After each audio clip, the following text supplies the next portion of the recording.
My name is Arpit. I work with this early stage investment firm called Blume Ventures.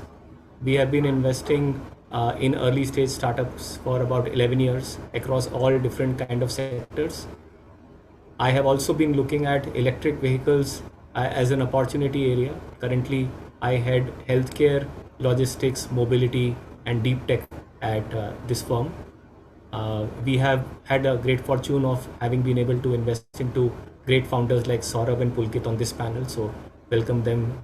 And also this is a great opportunity that Zip Electric has given all of us to present our views about how to think about going into the market and talk about electric and think about electric opportunity and what kind of business models are emerging as we are going along in this space. So I have a very illustrious panel with me. I would love to hear from each of them one by one about their quick backgrounds before I start with my questions. Why don't we start with you, Abhinav, who's on the first on my screen. Abhinav from Gogoro, India. Thanks, Pete. Thanks for having me here. It's really been privilege. So I'm Abhinav, based out of Delhi, Gurgaon. Keep traveling. And traditionally, I come from the automotive industry. I've spent around 16, 17 years in two-wheel industry. I've spent considerable time in commercial vehicle industry and passenger car. Now I'm to 18 months, and I am heading the commercial sales and operations for Gogoro India. Welcome, Abhinav, welcome. Next up, we have Vivek Gulati from GRIP. Vivek, welcome to this panel and would love to hear very brief about what GRIP does and so on. Sure. Hi, everyone. This is Vivek. I am co-founder and CEO at GRIP. GRIP is a investment platform where we help retail investors to diversify their investment portfolio. And one of the largest investment method on GRIP's platform is to do investment in physical assets, which ultimately go to a leasing with companies like Battery Smart, Boiler, who work with a lot of companies which are in the panel.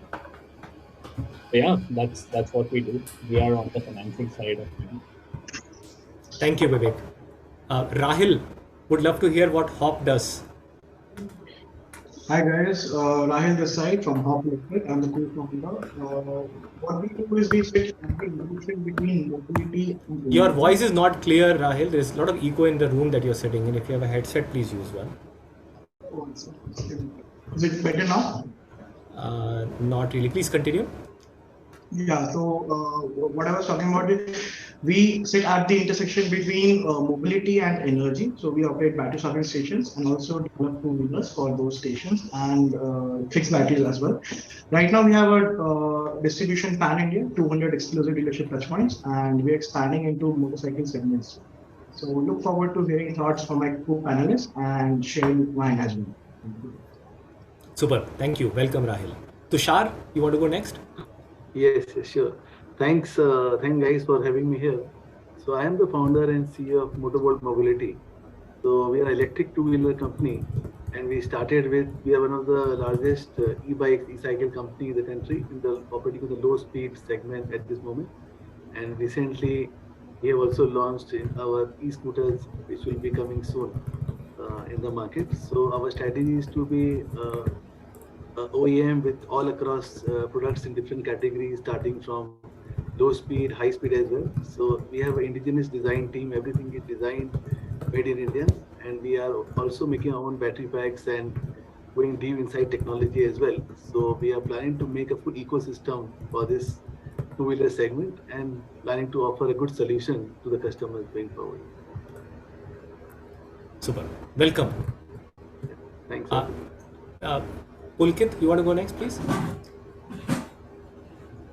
Hi everyone. So this is Pulkit from Battery Smart. We are the largest battery swapping network in India right now. Currently serving close to 16,000 customers across two-wheelers, three-wheelers, and cargo from 500 different locations.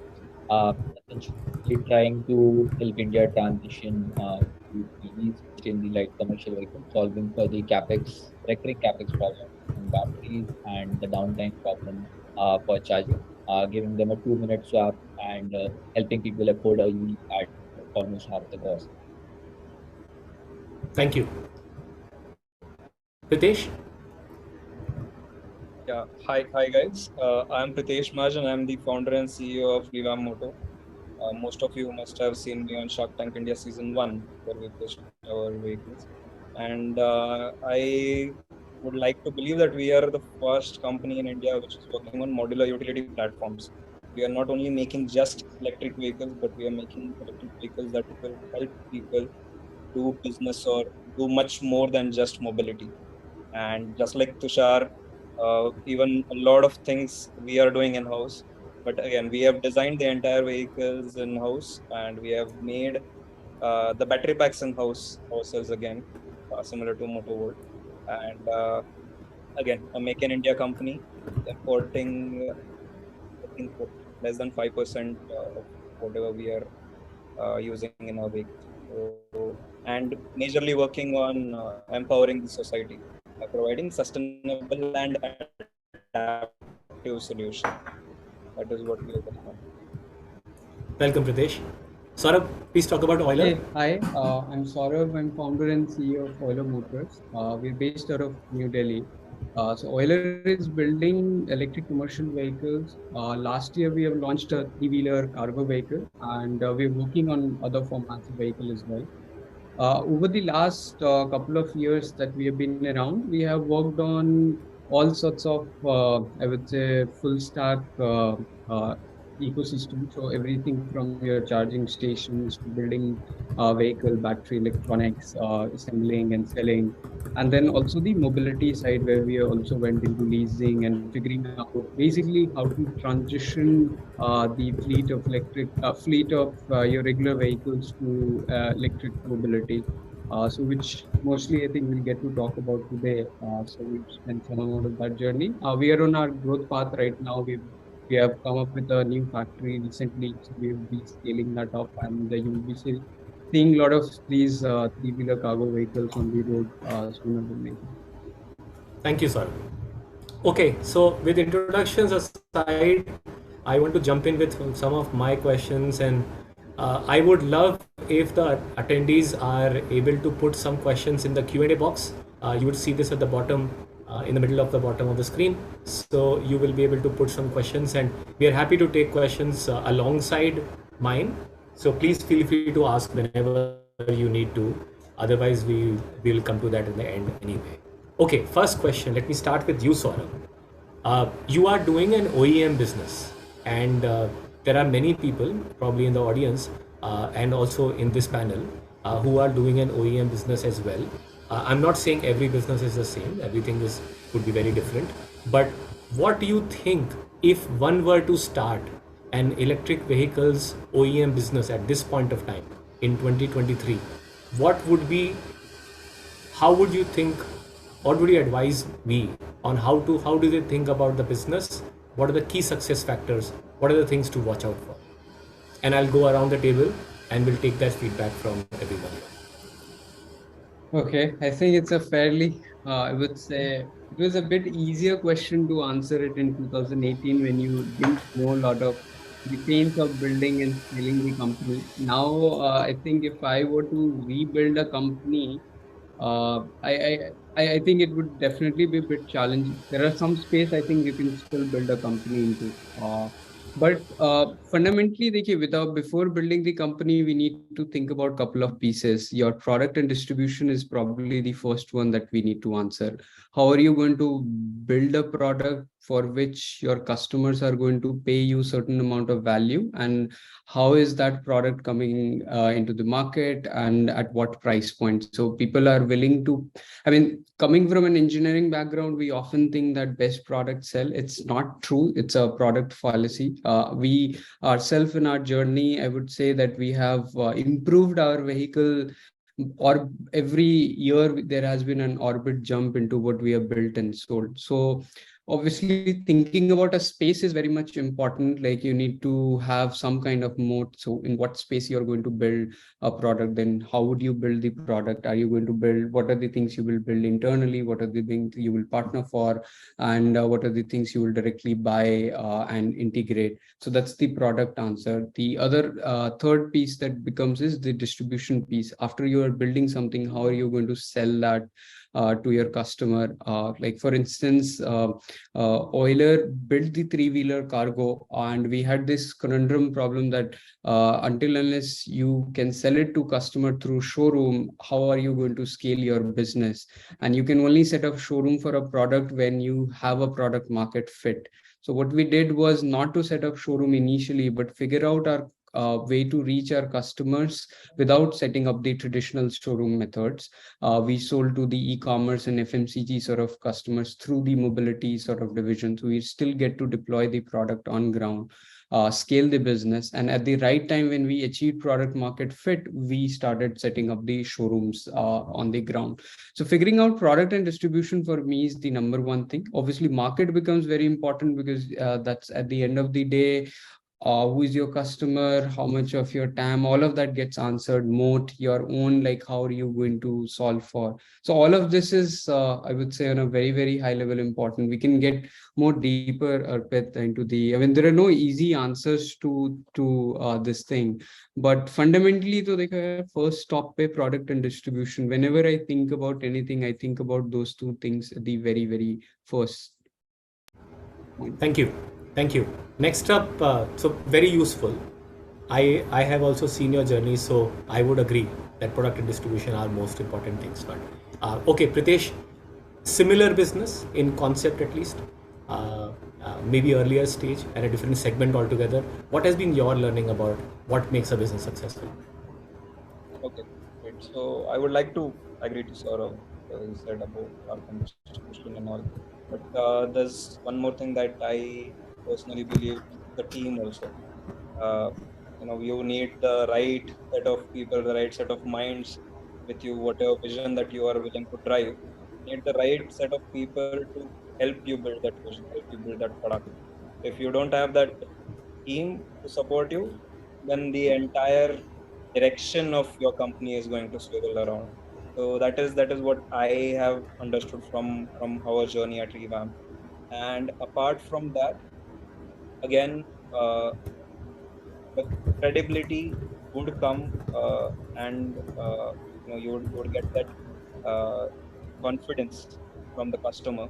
For us, we are also working with B2B customers. That is I think what we're trying to do, something more than other B2B customers and B2C customers. The confidence will come when your product is working fine, and your product should speak for itself.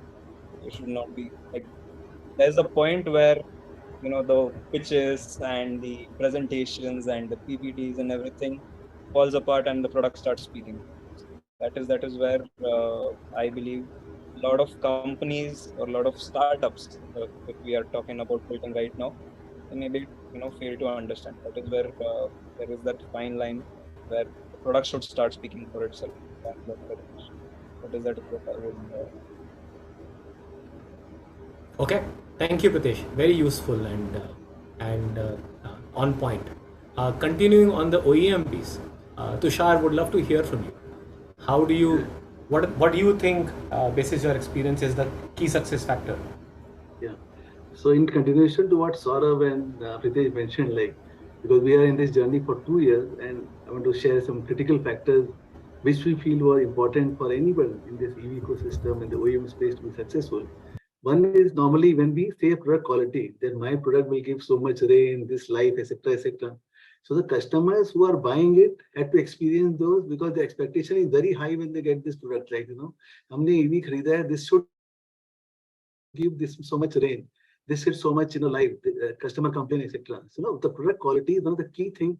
I think anybody who wants to come in this ecosystem has to work internally to make sure before you launch the product, you test it 5 times, 10 times, whatever you want to do.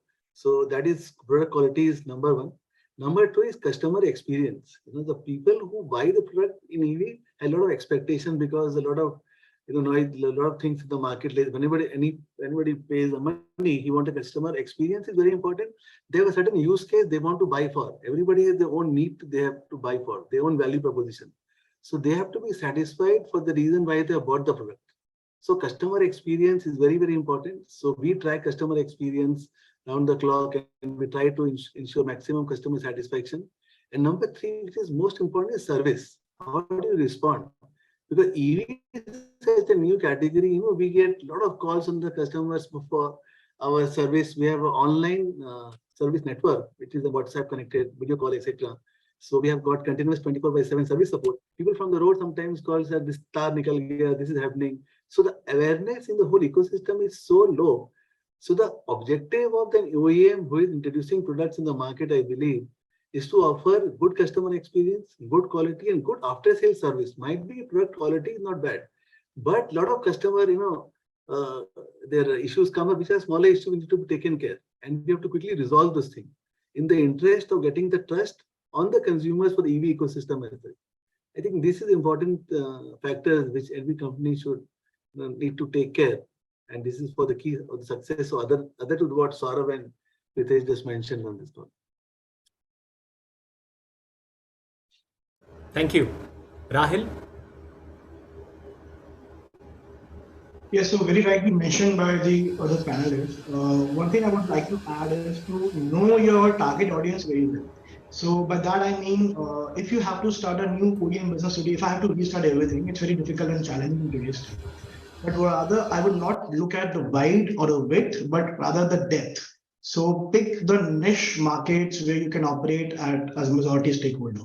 Pick those markets like Revamp is doing very good in utility. So there can be a good chance that they can succeed against say Bajaj or other big players because they are picking a niche where no one is looking into. So rather pick a niche, go deeper and build a solution that the customer would rather want than a general solution that is available in the market. Because in those customers' eyes, you are the only solution available who can perfectly synchronize with their needs or demands. So one point I would rather leave here is pick a niche and be master of that. Thank you. Now coming to people who do support of who want to support business.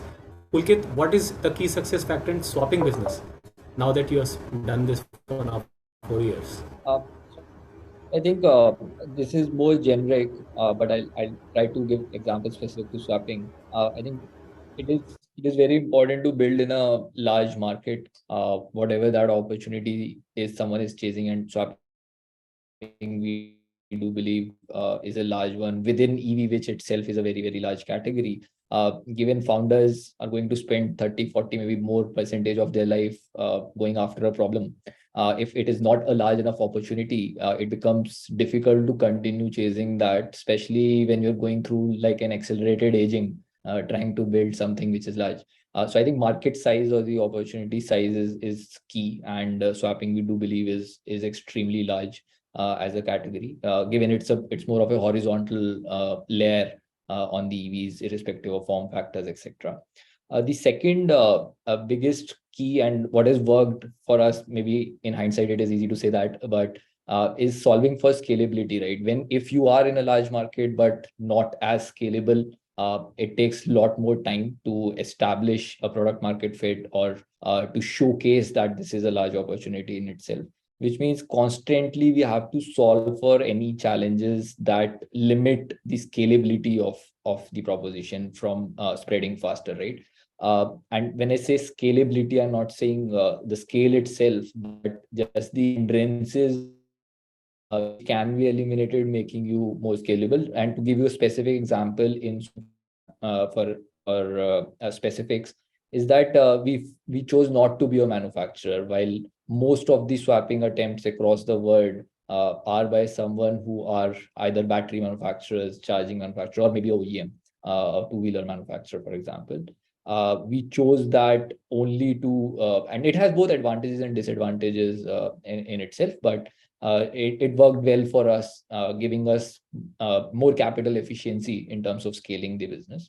And the last point I would say is that, and which is again iterating from a lot of OEMs and others on the panel, is build for what the customer needs, right?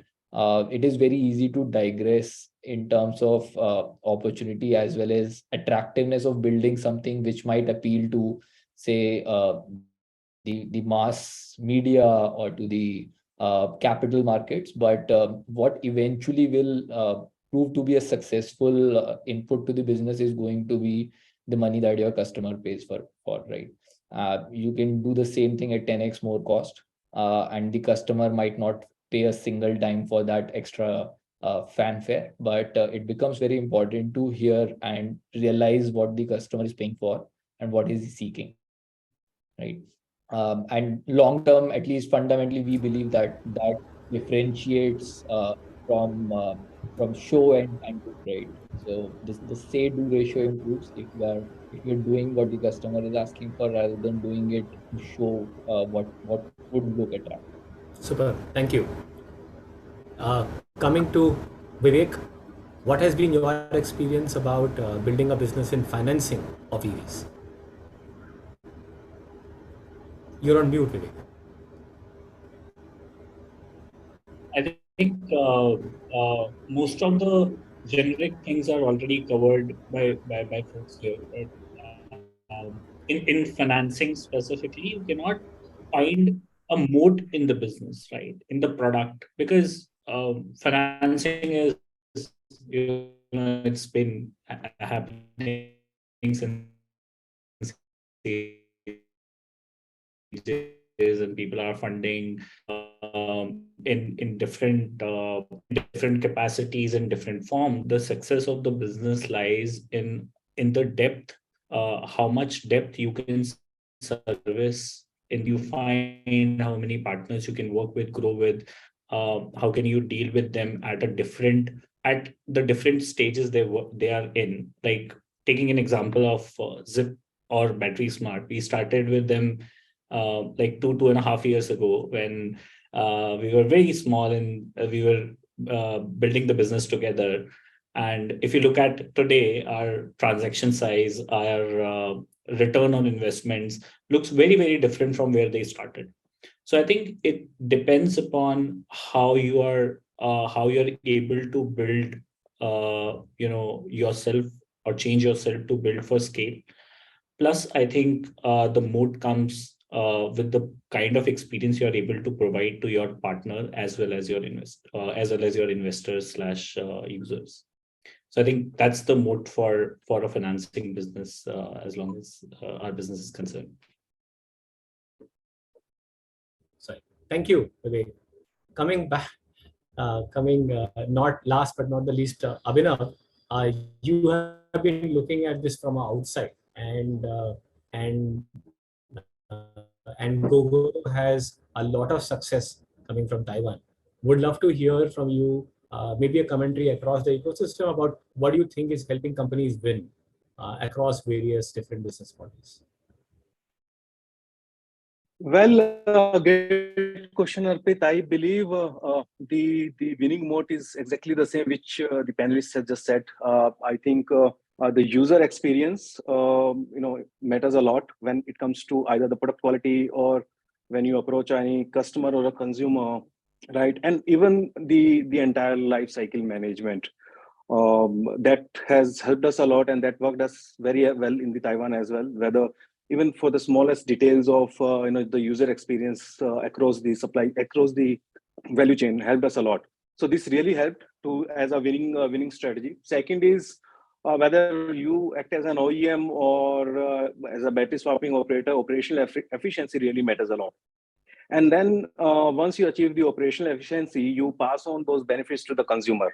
At the end of the day, as Saurav rightly mentioned, we live in a world where pricing matters. Probably sometime more than the quality and sometime product quality. Yes, there's no 100% true answer to it, but yeah, operational efficiency matters a lot in the business. Be anything. Third is especially in the EV ecosystem, the patient capital is needed. Unlike you see in the regular businesses or even in the software SaaS businesses, right? where you expect a quick return on your capital. Probably the patient capital, longer IRAs would be good, or as a you have a more weight or sort of a patience to grow your business than to earn money in a very long to mid term. So I think these three things which helps a business to grow, whether it's as an OEM in EV sector or as a the battery swapping or energy operator side. Yeah. Very interesting. Thank you. Abhinav. Good summary about various businesses. I will now move on to talk about what has been each of the panelists and what things, if they were to go back and change in their respective businesses. So I have various people. Let me just start quite randomly from Rahil. Rahil, how do you look at your business in the last 3 years that you've been doing Hop Electric? Yeah.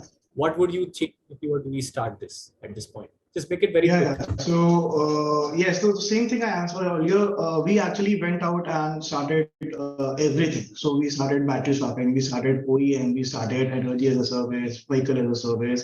And very early on, we realized that we need to pick a niche and probably go deeper inside it and probably extrapolate it into a sense that we hold the majority of the market share. So we did that mistake very early on. So probably that would count as one. Second, what we realized that we are not a pre-revenue company, we're a post-revenue company, clocking in revenue pan India. So we realized that we need to be in the market and not in the lab.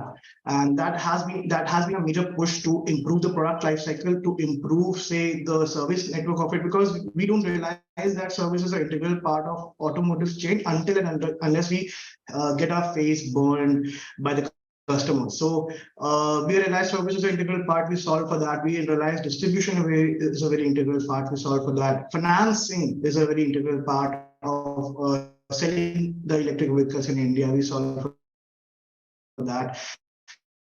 So what I would do products, particular say, and what have benefited us is actually don't be in the lab, go into the market, face the customer, talk to the customer, understand his needs, and probably pivot as soon as possible to deliver the right value. Super. This right learning for all kind of startups. But yeah, coming to you, Pulkit, what would you do differently if you were to restart? So I think it's a very hard question, and me and Siddharth, my co-founder, we really deliberate on this a lot. What could have we done differently? But in that moment, in that time when we were doing those things, I don't think we would have done anything too different, except for maybe start earlier, right? So we were together for a startup in 2015, and we took 4 good years before starting again. We were just missing out on a large opportunity. Maybe we should have started a bit earlier, and we launched mid-COVID. So we ended up wasting some time due to lockdowns and all of that. And also it does affect the market sentiment and everything. But other than maybe starting a bit earlier, I don't think we would have done anything differently than what we did. At least with the knowledge we had when we were doing it. Today, in hindsight, you can always create a better rosy picture in your mind. You could have done it faster and smarter, but I think that's all I want to say on this question. Super. Pritesh, quick 2 minutes on this. 30 seconds.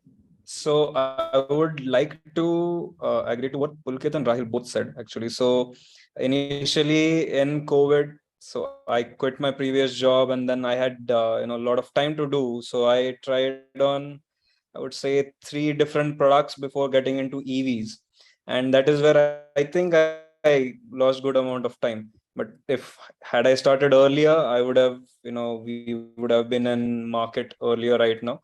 We are still yet to deliver. We have good bookings and all, but we are still yet to deliver. Another thing that I would suggest is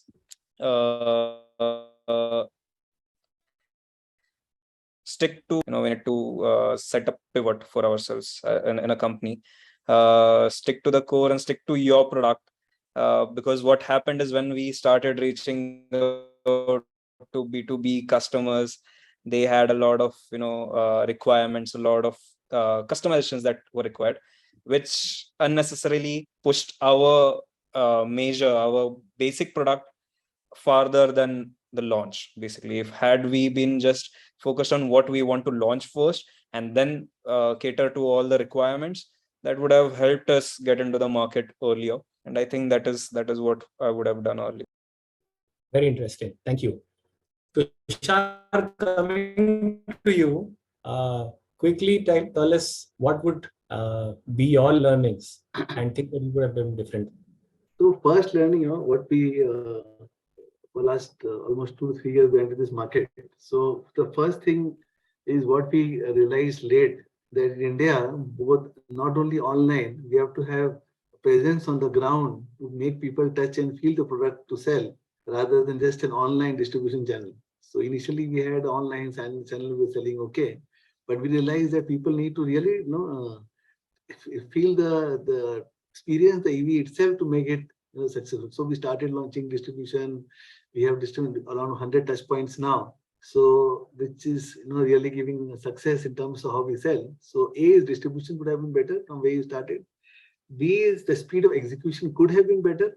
Like what we deliver in 8 months, 9 months of product, we could have done it 4 to 5 months. I think the challenge is because of the components availability in India. We are short of good quality components here. So this was a challenge, but I agree we could have executed more efficiently. And 3, which is most important, when we typically people start, they want to sell, they don't look at the cost structure. They have to hire more and more people. So I would have rather kept the cost of the product, the gross margins on a higher side, and even the cost of the product in optimum level. So when we scale up, we don't worry of losing money kind of a thing. So idea is we should always look at the path to profitability from the start itself. So we have kept cost under control, but this could have been better if you realize this thing earlier later than earlier. So these are the 3 things what I would have corrected. Thank you. Very useful. Okay, I want to ask this question first with Abhinav, and then I will come with the same question to Vivek. There's a question by Jaisal Mariwala on the Q&A box, which is about some opportunities that you see as ancillary business, having built the core OEM/battery/charging infrastructure yourself. So what are the opportunities you see there? And second, what are some of the problems that you wish someone else would solve, but you're too busy on your path to solve?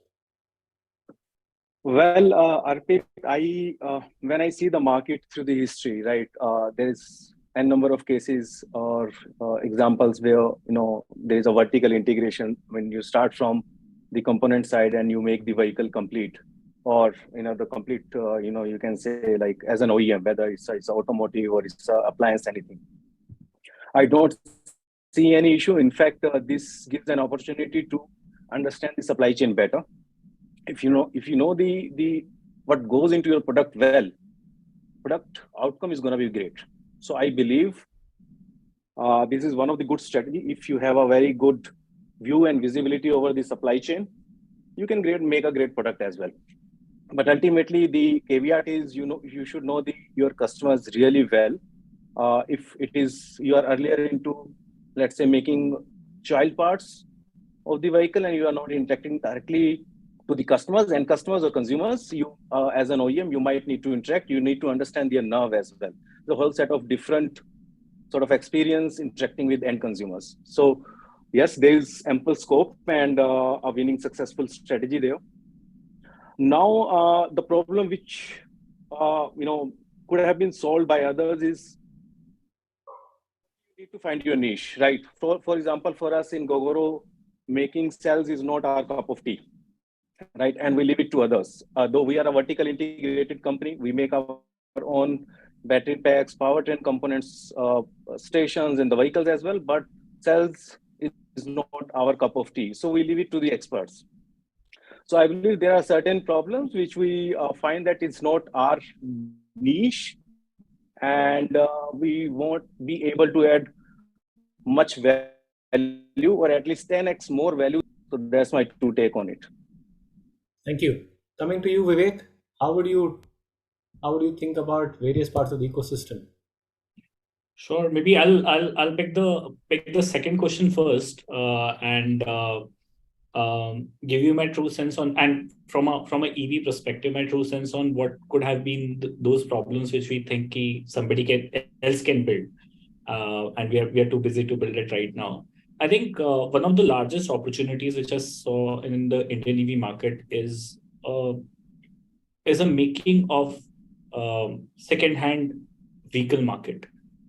Like there are so many manufacturers now, and there are so many users now, but the Indian EV market is still missing a secondary market where you can sell your vehicle with maybe a two-wheeler, three-wheeler, four-wheeler. And I think, and it continues, right? Because you don't have a secondary market. The product is not completing the life cycle in the Indian ecosystem right now. Whenever a external investor, whenever a credit or financer is looking at a product, and we go and take a credit risk on a product, and if we see that there is no secondary market available for this market, I think that troubles every investor who wants to pick up any piece and want to invest in any product. I remember, I think when we did the first deal with Pulkit, with Battery Smart, we both struggled to find even an insurer to insure the batteries. So I think there is a huge scope in the EV ecosystem, and there are so many gaps in this ecosystem to be filled up. And one of the largest gap, I think, is a secondary market. I'll also agree with Abhinav on the first part that you need to find the niche, you need to start working on that niche, and the direction needs to be fixed. It cannot be too diversified of a focus when you're building something. So yeah, that'll be my true sense on that. Super. Thank you, Vivek. Saurav, I have a special question for you. And this question is like hanging in the air every time someone is talking about EVs. What do you think are the big reasons why new age OEMs, and maybe I will request others to also add, seem to be on an even footing? I wouldn't say winning yet. Seem to be on the even footing as older companies and much larger, much more capable companies. Talk about Tata, Mahindra, Bajaj, TVS, etc., and so on. It seems that their existing advantage of having a brand, having a business, ability, capital, technology, etc., is not automatically a winning combination. So, what is it that the new age companies are able to win, if I could call so, because it's still more than 50% market share in many segments? I mean, it's actually a very nice question, Arpit. Jiska answer, even I am also sort of trying to, I think, find all the time over the last 4 or 5 years. The moment I find it, I sort of accelerate that journey, and I try to find another region, and I try to accelerate, because that also will substantiate sort of our existence. Otherwise, we will in the end might not work. So, but here are my couple of things why I think we all are starting or on a sort of a starting race of that line, right? So when you think about, I mean, there are a couple of pieces, right? Let's just say there is a product piece, there is a distribution piece, there is a servicing piece, and then there is manufacturing and overall finance. These are all of your pieces, right? When you think about a company. Very simple. When you think about product, you can, like I said, like product, you are selling it to a customer who is giving you X amount of value, that they think this, that if I buy this product, I'll make this much of money, and hence I'm going to give you this amount of value. That itself, everybody's learning, because EV transition is happening. A financier is learning what to finance it for. A customer who bought it needs to understand how will he use it in business, how will he make money. where that guy who has bought the vehicle is attaching it to some businesses. They need to understand what electric vehicle mean to their business, how much will they pay, how much they. So because all of the entire ecosystem is evolving, your product is also evolving. Hence, anybody who has built a product is not necessarily a winner, because that product also will change. Like whatever Euler built, the first product that we built, we took a year. Then we built updated of it in 2018. We built one. 2020 we launched another. 2021 में जाके वापस से we updated it one. And I think 23 maybe like we have an update of that one coming, right? So when I think about, so product is continuously changing, so hence nobody is winner. You might miss the race in the first one, you will catch up in the next one, because your electrification is not also 100%. It is also happening. It is at 10%, 15%, 30%. So you have that time. You have 2 years. If you can miss first bus, you catch the next one, and you can. So product mein isliye we all are on the same thing. Now come to the technology part of that product also, right? See, traditional companies, the way I've looked into there and so far, obviously a lot of have spent a lot of engineering talent building, but majority of engineering talent that I see in the OEM that existed, they were kind of defined from their the finance part actually. Finance mein, what I mean by finance is when you think about business, you think ki kitna mein ye ban raha hai, your bill of material, and kitne mein you're going to sell it, and what is the margin and everything. You look at all of that and you say ki what is your biggest percentage of these margin. When you look at an ICE vehicle, it's your engine and chassis and BIW. That itself is like 40-50% of it. So everybody said this is the major part, let's build it. So most of your talent that exists in engineering in the OEM will solve for your BIW, solve for your engine, and validation of a lot of the brakes, steering, all of that, because they said brakes ये सब छोटे-छोटे items है, let somebody do it, we'll buy it from them, but we will be doing a very good job at integrating and validating it, right? And that was their build versus buy decision. When you think about electric vehicle, suddenly your battery and electronics, that is 70% of the cost. Everything else, it doesn't matter. Your sheet metal, ठीक है, मतलब आज आप वो लोग में भी 17 रुपए में खरीद रहे होंगे, आप 20 रुपए में खरीदोगे. जब आप स्केल पे पहुंच जाओगे, आप 19 हो जाओगे. So because of this finance, ये जो change हुआ है, the talent pool that existed, you have no talent that exists for a very good battery pack. I mean, Pulkit can probably tell you, Pritesh, all of will agree that your electronics and battery ke talent, you're building that. And this is the same journey your 7 years back when your data science and some of that was picking up. You had to get these people, invest energy, resources, let some of the failure come so that they can be taught, and then some successes happens, and then that whole process has to go. Industry also has to go through that. So on your technology piece also, you're not missing very, very much. And also, by the way, this also should answer on the finance piece also. It is not that because of their scale and their all of their manufacturing might, they are GM20 or GM17 from day one. They are also at GM0 because battery and electronics तो उन्हें भी उतना ही महंगा पड़ रहा है. ऐसा तो है नहीं कि उन्होंने पूरा सब कुछ day one से सारा backward integrate कर रखा है. उन्होंने backward integrate किया अपना sheet metal, अपना steel, वो सारा चीज, because that was most expensive at that point of time. So that is where even on gross margin, ऐसा नहीं कि they had to forward, you can also accelerate and catch up.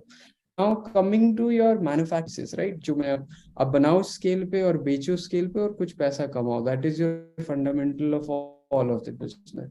On the manufacturing piece itself, there are some of the pieces where I think assembly, these are the very good at it. But जब आप बना लेते हो, at the end of the day, you have to do your PDI, your vehicle inspection and everything.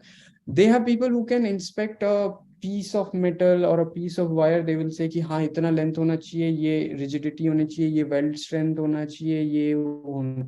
But certainly when you have an electric system, let's say a vehicle control unit or a BMS, how would you do that PDI at the end of the day? Because you need people who can write test codes for your electronics. You need people who can validate the firmware inside. They can flash the software, but do you have those quality talent available on ground? Some of the, at the end of the day, they're all also manufacturing will get somewhere, either some of the issue will get into servicing, and they will also have to invest those time and build those manufacturing. Somewhere that limitation I see. Your battery and electronics will definitely impact everyone, and you could have seen in 2021 vehicles तो इतना impact आपको दिखा नहीं, but look at all SUVs and cars, everybody सबका wait time बढ़, distribution and service. So service is also kind of related to the parts जो है, आप उसकी जितनी समझ होगी आप उसको उतना better से service कर पाएंगे. On the part of your distribution, I feel there they definitely have a bit of strength. They can use that. In some of the markets that we have seen, OEM can sell 222 vehicles across 200 showroom, and they can still sell 400. And you might be in 5 market, and you will have to do like really 40-50 to kind of make the similar kind of 10. The beauty over there is you get protected by the electrification piece, because electrification is not has happened significantly. So they can't just make all of their showroom to electric in day one, because their financial will not work. Right. So that is where Sorry, keeping you. Can I summarize by saying, and I think you are saying this without saying this, is that electric vehicle is a fundamentally different thing, product or system. The existing strengths are not directly copyable, or they, of course, if you want to reorient yourself from one fine day and change your entire business model, possibly, but it is going to be hard to project something onto an existing business and hope that electrification will also work for you. Is that what you're saying? Precisely, I think you're saying it in the shortest possible way that it could be summarized. That is true. I mean, एक structure बन चुका है, thinking process, thought. You're basically asking a cultural U-turn. While the way I feel कि diesel to going to, let's just say, petrol or CNG, those were your incremental changes. Those could still happen, and you can. This is like completely disruptive. Like it's just changing all of your landscape. So you need that DNA. A lot of OEM actually have seen that they have built a different part of their businesses. I think that's the right way also, I feel, to build it. But at the end of the day, it's a different culture, thought process, and hence your point stands correct. I mean, it is true that everybody is on similar line. आगे पीछे ही है, मतलब, not too. Very interesting. Thank you, Saurav. Very, very useful for people who are listening. I'm sure you picked up a couple of things from this. I have a question specially for Abhinav. Abhinav, please look at the question answer. There is a person, B.S. Srikanth, who's talking about Gogoro cycle life cost per kilometer, be critical parameter of strategy irrespective of cell chemistry is used in form factor battery design till the battery isn't for mobility use. So do you have an answer to this, or you can combine this with the second question, which is about depreciation parameters for the pack and how to use it for mobility and strategy? Well, I can't find that question. Can you please guide me to that question, Arpit? The Q&A box, the last question, last two questions. Okay. Okay, can we repeat it? Well, yes, cycle life cost per kilometer, I believe Srikanth is talking about sort of the total cost of ownership. I mean, irrespective of cell chemistry, that's sure. I mean, for end consumer, it doesn't matter whether the battery cell chemistry is LFP or NMC or solid state. The price is being determined by the market forces, right? And then the industry has to follow it. There's no point beating that the price point until and unless there is a substantial innovation in the technology. There is a clear-cut product differentiation. Having said that, definitely when the price is being set by the market, irrespective of anything, the total cost of ownership. When I say the total cost of ownership, it is not only about the acquisition cost. For example, let's take example of the battery swapping. It's not only about the acquisition cost of the vehicle, but it's the running cost over the lifetime, right? And for example, in case of fixed batteries, there is a battery is a consumable, right? And then it has to be replaced after a certain number of cycles. Of course, for LFP, it might be longer cycles, NMC, it might be less, but then you can run more number of kilometers per unit of energy available in the battery. So when you look at the entire ecosystem, the acquisition cost, the entire operational cost over the lifetime, the maintenance cost, it makes sense that it should be lower than it should be lower than, let's say, in today's world, ICE industry, the petrol or the diesel, the engines, and it is. And the second question is. Do we need new thinking on depreciation for the pack for different applications? Well, the depreciation of the battery pack really depends on the use cases to use cases. For example, if in two-wheeler, if there is in B2B application, there is a food and beverage, which carries almost 5 to 6 kg of a load. The battery depreciation is at a much slower rate than if you have the use case of carrying 100 kg of a load. Right, but then it depends upon how you price the end consumer, right? It is basis the kilometers you price, or it is basis the energy consumption. But then there is always a secondary life of the batteries, and there's many smart applications powering up traffic lights, or powering up grids as well. So there are many secondary options as a secondary life of the battery, so which ultimately gives power to the in the first life of the battery as well. So it has to be balanced proposition. Thank you, Abhinav. Very useful. Thank you. Yeah. I have a specific question. I know some of our panelists did touch, especially I know that Vivek touched about the secondary life of the battery. There is a person, Sumant Atreya, who's asked a question about, as an OEM, are there plans for end of life, which is probably talking about battery, especially for battery pack, considering necessity for multiple changes required by the end of life of the vehicle. Do you have a view on this, Vivek? Bit of an agreement. What I see today in the market is so when we started financing these vehicles / batteries, and Pulkit can add into this, but OEMs were also, because they were also new in their journey and they were experimenting around, there was no fixed residual value / secondary value for batteries, for EVs, anything, right? But now, because all of us have been through that journey, we have spent 2-3 years now in the cycle, and with Pulkit, I think we have done more than 5,000-6,000 batteries, and with Zip also we have done around 3,000-4,000 odd vehicles. And what we have seen in this journey is that when the life cycle is completed, whenever you're extracting the vehicle and then you're setting off the battery and then putting a new battery pack, I think there is a secondary value which is available. The only value provider is OEM today, right? The OEM who has produced the battery, they have some use cases for those batteries / those vehicles, but it needs to go it needs to go in the market exponentially, like where there are other players also who are looking out for secondary life of the battery and secondary life of the vehicle. And that's why I talked about making a secondary vehicle life or a secondary life business out of the EV sector itself. Thank you. Bit of agreement there, yeah. Thank you. Pulkit, coming to you, there's a person named Arvind Yadav who's asked a question about the residual value of battery. I know you deal with batteries on a daily basis. So they're asking, is it more realistic to build financing models only after 2-3 years, after the economics or the heuristics are much more clearer?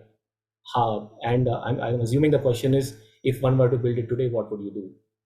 And because the heuristics are not available. You want to take that? Yeah. So I do agree that currently those data points are not plenty, right? For anyone to make a large scale assessment of the residual value, what it would be for specific cells, for specific battery packs, and the other components inside that battery, whether it's BMS, the casing itself, and so on, right? But there are clearly two paths yet to get developed and people to figure out what kind of returns could be generated on those two paths for battery packs specifically. One is, which I think Abhinav already mentioned, which is repurposing these packs or the modules inside this battery for storage application.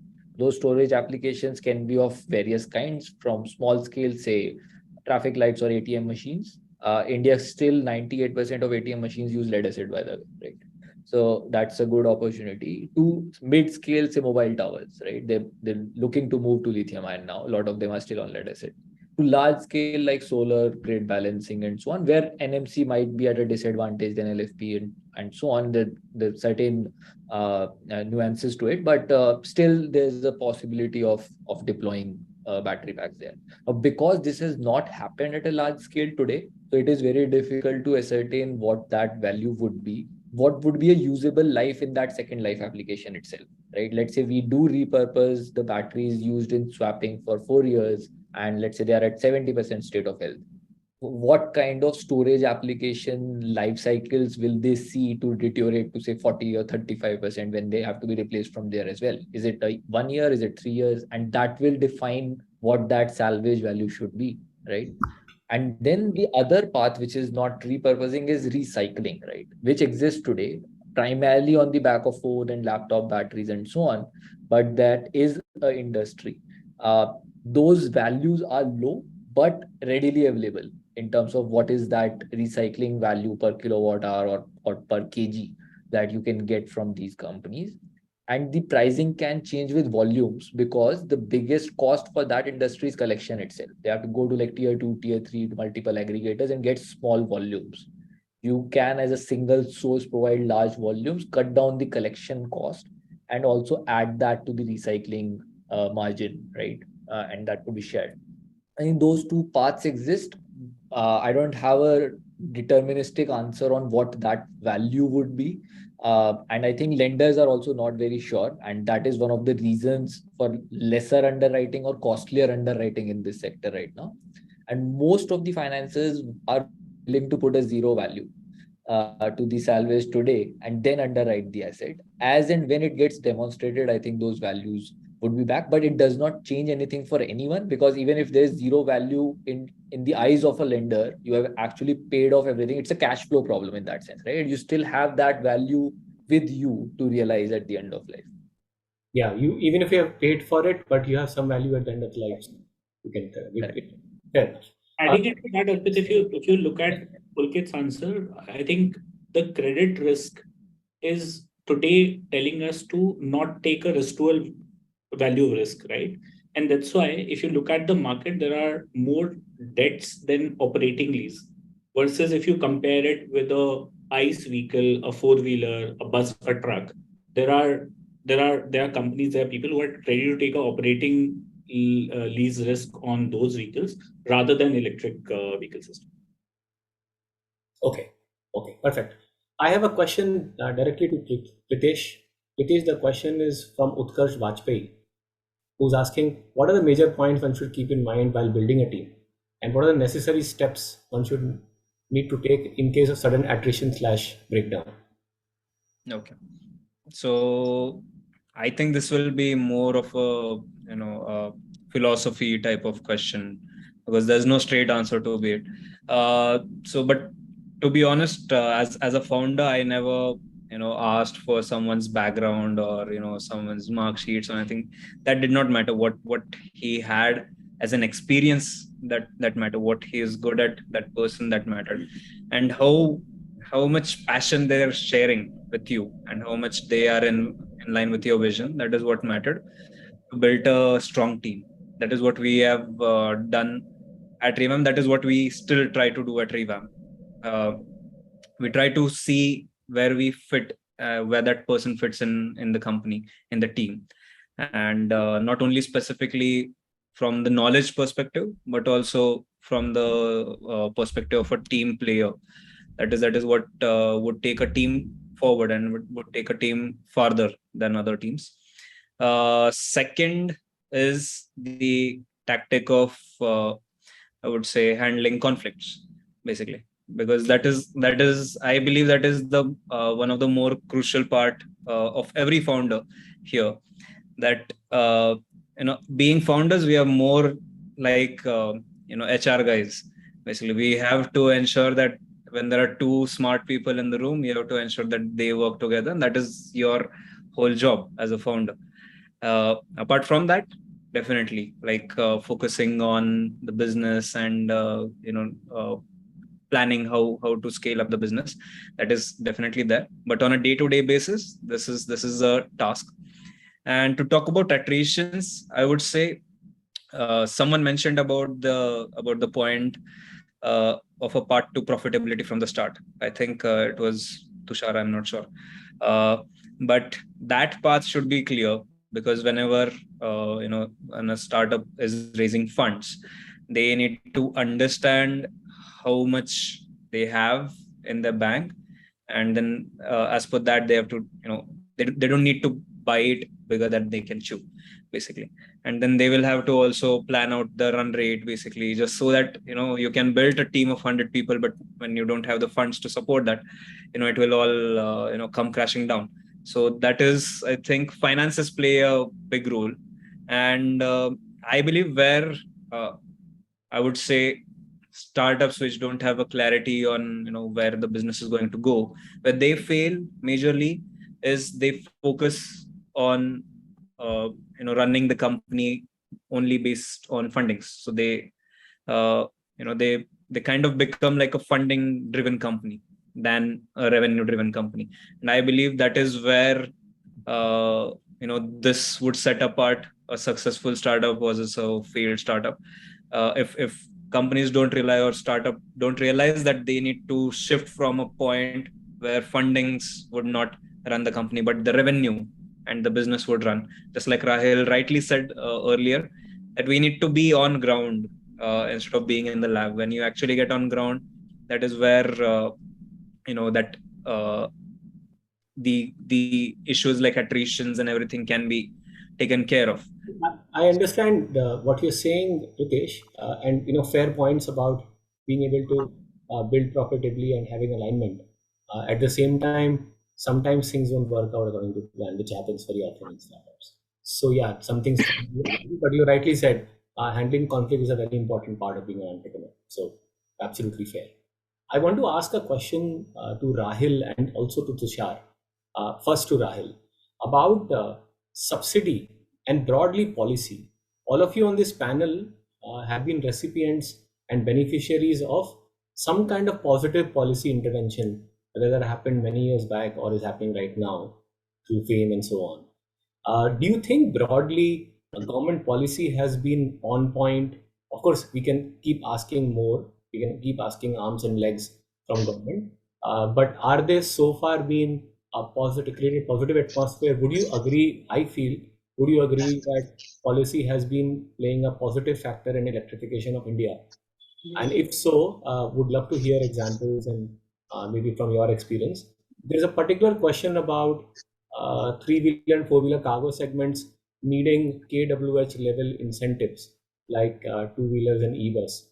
I thought it was still KWH level incentive. In case it is not, please answer if they should.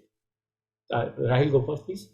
Sure. So, on a bird eye view level, government is actually surprisingly doing a good job at bringing favorable policies to the customers and for also the industry people. So we are one of the beneficiaries of the PLI scheme for electric vehicle, and with that, they are incentivizing to put in more machine capital, human labor into the ecosystem, and that's encouraging all of it. And we're also one of the beneficiaries of the FAME subsidy, where we have some of the vehicles certified. What brings us ahead is these subsidies on a blanket level is good. They're incentivizing both the demand side and the supply side. The only challenge is in the enforcement and when it comes to getting these subsidies on the ground. You have a good goalpost, but to reach that, you create 100 roadblocks. That is the summary of how it is happening in India right now. And not actually blaming the government for it, but there are some natural or some technical challenges across Indian value chain that has been created, and it hasn't been planned in a very phase-wise manner and very abruptly. So that is some cause of it. But I would rather say government and even central and state both are doing great job at attracting investors, attracting industries, attracting even the consumers to go electric. And that's one of the key reasons that the whole entire world is looking to India for the next big clean energy hub, not to say just electric vehicle, but for cells, for solar, for agriculture. So the whole climate tech industry is actually very excited about India right now. And one major issue is a lot of investments, not just international, but also domestic, has been pouring into these industries. So the hydrogen mission, which Government of India launched a while back, even say some agriculture, some UAVs. So all of those things combined makes India a very attractive destinations. Talking about electric vehicles, we still have some things to cover, but at broad level, it seems to be attractive propositions for both the customers and industries to invest in India. Yeah. Thank you. Tushar, before you begin, I want to make an announcement to everyone who's listening in. We are now down to last 5-7 minutes of this program. So if there are questions that have not been answered, my request to all the attendees is to please put this in Q&A box, and we will try to take it up as soon as we can. Thank you. Tushar, please talk about policy. I think initially to start with, government started with a brilliant FAME policy, where they gave 15,000 kilowatt from 10 to 15, supported by different state policies like Maharashtra, Delhi. So we have seen all across subsidies what government has been announcing, and the industry as a whole has been getting it and benefiting it. So despite several roadblocks to what Rahil said about government pressure on compliances on this policy. So what this kind of policy was the compliance pressure right now is building on the whole ecosystem. This is leading to serious attention by the OEMs for localizing. So earlier localization was there, but not so serious. So everybody on the OEM side is trying to work together with the component makers, starting from the motors to batteries to controllers to BMS. So the indirect pressure what has been created recently for last couple of months related to the FAME subsidy distribution is basically helping India as a whole, the ecosystem, to have a more self-sustaining economy. I think this is A. And B, what the government has brilliantly done is recently with the tough regulations of AIS 156 and etc. coming in. So government is tightening the real thing of quality, so that people who come out with the vehicle in the market have a good quality, so that the customer experience, the safety are really addressed to. So step by step, I think government of India and including the state governments are doing a brilliant job in supporting the whole industry as a whole.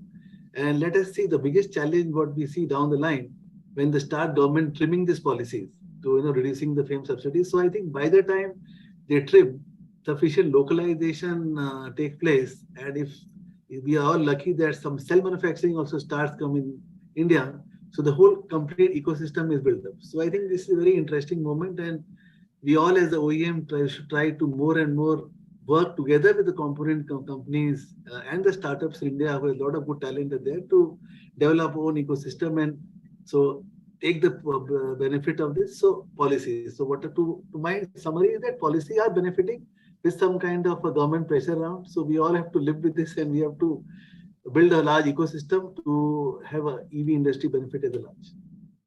Super. Thank you. So it is not often that you hear brilliant and positive and supportive and surprising about government. So I think if anyone from the government is listening to this panel, they can take good pride in the fact that they have thought this through, and it is quite positive. I would love to hear broadly from rest of the panelists, apart from Abhinav, about if they have views on so far the policy direction, and are there some nuances that they want to point, and maybe things that you wish government can do better.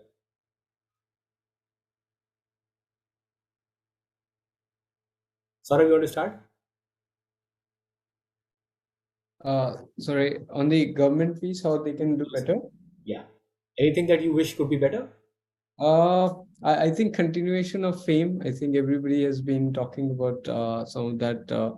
I mean, the government has done fairly good job over the last couple of years, as the panelist sort of mentioned. And I think if it's just that we need that sort of continuation to be there, so that at least some of these electrification percentages that has been coming up, that can come up, your supplier and everybody is ready to kind of push that localization that we wanted. So yeah, and I don't think we need it for very long. We just need it for next couple of years to make sure that there is enough momentum that gets gathered on the road. Thank you.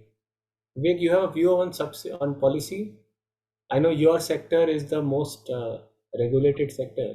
So, yeah, views? I think for EV, whatever happened in FAME 1 was not very successful, but FAME 2, the Delhi subsidy was really, really helpful. Like all of us, we have started, like Zip Electric started in Delhi, and they've done most of their work in Delhi NCR. I think they were very much benefited by that. And so as so many electric vehicle players, I think continuation of this type of policy should definitely happen. And the state government should also participate by bringing in their own subsidies to motivate the startups, motivate the players to bring in more electric vehicles. I think what government is also doing from the GST side, like from the taxation side, is really, really helpful for the EV ecosystem. Like all the vehicles plus batteries are at 5% GST. Now the batteries, I know Pulkit is saying no because batteries are at 18%, but you include it in vehicle, it comes at 5%.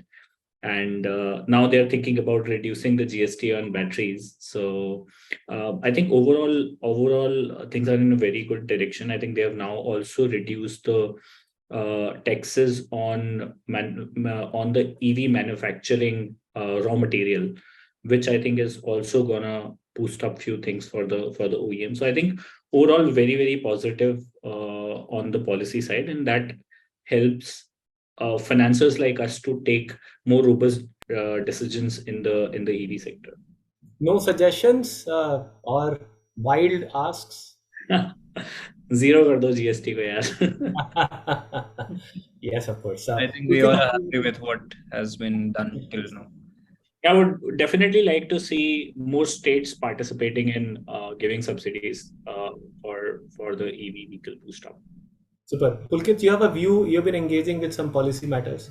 Your view on what policy can do better? So I think our ask has been one, which is GST on battery should be at par, 5%. It's not a level playing field right now. Same for the FAME subsidy, because if you buy a vehicle without battery, no one gets a subsidy. Neither the guy who buys the battery nor the customer. Right? So I think those have been the two asks, and we've been pushing for that constantly. Other than that, we are very happy with the macro policy view in terms of promoting EVs and doing whatever is necessary to kind of streamline sale of those EVs, registration of EVs, and all of that. When it comes to policies and regulations, I think it is always double-edged. We do ask for a lot, but the more that happens, more red tapeism and more activities start happening around it. And this is a very nascent and evolving sector. So I think less regulation is also good for an early sector like us. Advantages and SOPs everyone will always ask for, and we belong to the same category. But I think GST reduction would definitely help us pass some of that benefit to the customers. Sure. I want to come to Pritesh, back to you about, there's a question from Akshay Khurana about whether currently EVs are increasing, how currently our EVs are increasing in adoption, and they're reducing pollution. So can it help in the delivery person's job? I'm guessing the answer is broadly yes, but are there nuances to it? Is it especially from the perspective of doing longer ranges, is what Akshay is asking. I'm not able to find this question. Can you? In the end, it is in a bit of a. It's hard to understand, but this is what I think it means. how EVs can help in long range business. Okay, so see, I'll like to take example of our own vehicle that we are making, Mitra. So we are giving a 140-kilometer range with Mitra, and I believe that is what we have understood from the market research, that whichever delivery guys are doing their jobs, they roughly run around 110-ish kilometers. Still, 140 kilometers is good. People are expecting a lot again from EVs, and I believe that will still take a lot of time for companies, for startups, for OEMs, who are there in the market to actually deliver what people are asking. People are asking about EVs that can help them travel from one cities to other cities and all stuff. Right now, EVs is good solution to have an have travel intercity, basically, I would say. But I think there's still much more that can be done with long range EVs. Definitely, I would say there. I personally am a little unhappy with what other OEMs, try to claim that, they have IDC ranges, which are, 200 plus, 250 plus, 300 plus. But then that is not true on ground. And then again, just like I believe we all would agree that the market is not much aware about what IDC means. But then it is our job as OEMs to make them understand what is the real thing, what they should expect, what is, because what would happen is, if this gap between what they're expecting, what we are telling them, and what they're getting, then the confidence in EVs would never build, and in that case, I believe a couple of OEMs are trying to do really nice things by not claiming what the IDC ranges that they're getting, but what the actual ground range that a customer can expect on ground. And I think that is also what Revamp is doing. We never claim our IDC ranges because we understand I don't those. know whether you are claiming because you want to claim, or you are claiming because you cannot claim. But Yeah. So I think it's always a marketing angle to this. It's a marketing angle. It's more of a sales thing, basically. Sorry, I have to cut you because we are at the end of our time. There are 3 questions about Gogoro, Abhinav. You can see them. First is about 4-wheeler, yes or no? No, this is not our niche. Not happening. And you're talking about, someone is asking about chemistry. So BS Srikanth again is asking about chemistry. You want to talk about your chemistry? Well, we have an MC chemistry, and that is what we are going to launch in India as well very soon. You will be having swap stations and scooters, Gogoro branded scooter and swap station very soon in India. Super. So there is your answer. And what about theft in India? Theft of batteries in India? You know how Well, we are jugaad people, right? We find jugaad in each and everything. So there is no definitive answer to it. But I think answer lies in consumer awareness and the tech, right? You can shut down the batteries as soon as possible. It is out of the grid or under theft. Then it is just like a pillow. The battery is just like a pillow. Is of no other use. And second is awareness, right? If you can use this battery as a pillow, good to have a battery in your home rather than in your scooter. That's it. Thank you. Of course, no EV panel should end without talking about the Jammu discovery, which is a big thing. So very quickly, want to take if I don't know who's the right person to talk about cell chemistry, solid state, etc., and lithium. Anyone has a view on this? Would love to take one answer. Solid state, I can take this. Widespread adoption of solid state batteries. Yeah, so we have. I think we are the first one to have the working prototype of solid state batteries in 2-wheeler, which basically increases almost 50 to 60% juice in the battery in the same form factor, right? But however, having said that, the technological wise, we have made it possible. Gogoro has made it possible, but when it comes to commercials, it's still not workable. So it is very expensive as compared to the added juice in it. So at the end of the day, money matters. So technology wise, we have made it possible. Commercial wise, no, still a long way to go. Anyone wants to take this? If no one can answer, then I'll give it to Saurav. About how far are we to make the Jammu discovery live, where we'll start seeing that batteries? I Yeah, would please. like to add to that. So actually, the Quick, 10 Jammu, seconds. Jammu discovery is good. I believe it would take still 4 to 5 years to actually translate it into, cells, I would say. And good number of OEMs are actually working on cells in India. So hoping they cater to what we are getting right now. Thank you. Very. This will definitely get accelerated, Arpit. All of your backward, like the bomb part that I was talking about, right? Like the bill of material, battery being 50%.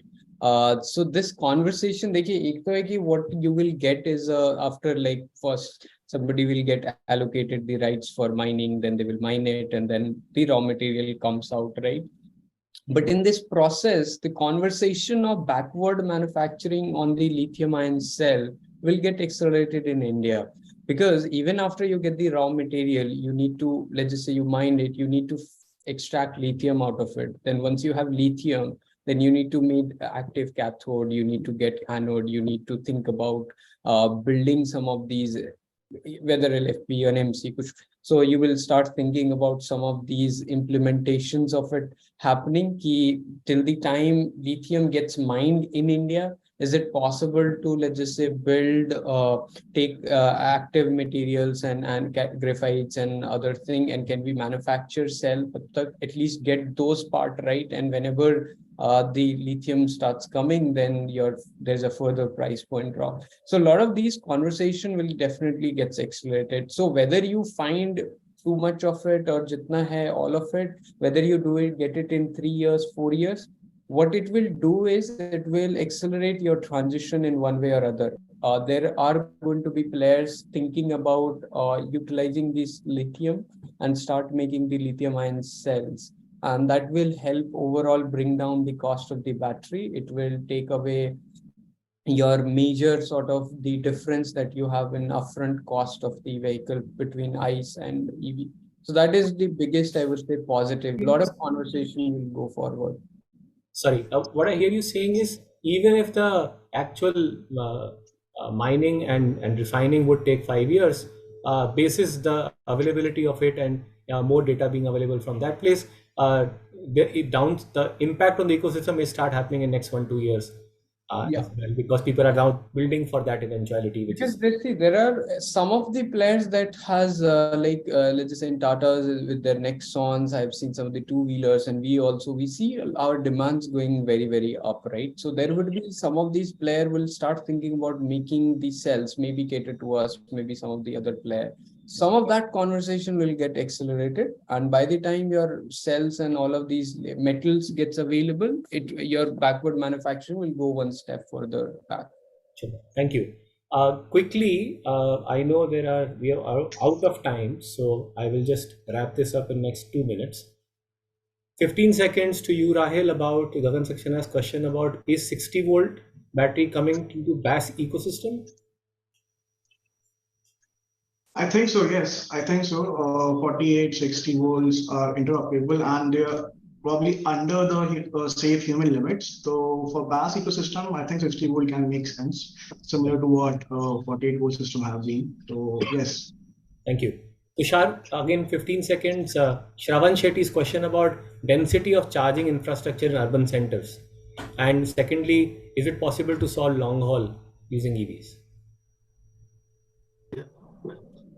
So regarding the density of, so what we understand that one is charging infrastructure, but I still believe in the battery swapping network versus charging infrastructure more in India, because the idea is that these are more easy to a 1 minute to 2 minutes thing what we can really work and move, because the person goes to a fuel station, his habit is going to remain the same. He wants everything to get filled in next 1 minute time, he moves on. So now the challenge to quick charging versus life of the battery is something very interesting to see how this technology develops over the period of time. Because the faster you charge, the life of the battery is also important to balance. How do we go about this? So full technology ecosystem is working on this way. So we feel that there's always a challenge between densely populated charging infrastructure versus battery swapping, and depends upon the new policy what the government is taking out for the battery swapping. will give a good direction to where we are heading towards. I think we are waiting for that. And in terms of long range, as we see that definitely charging versus the products, what we are also building are swappable or detachable batteries, which can be supported by,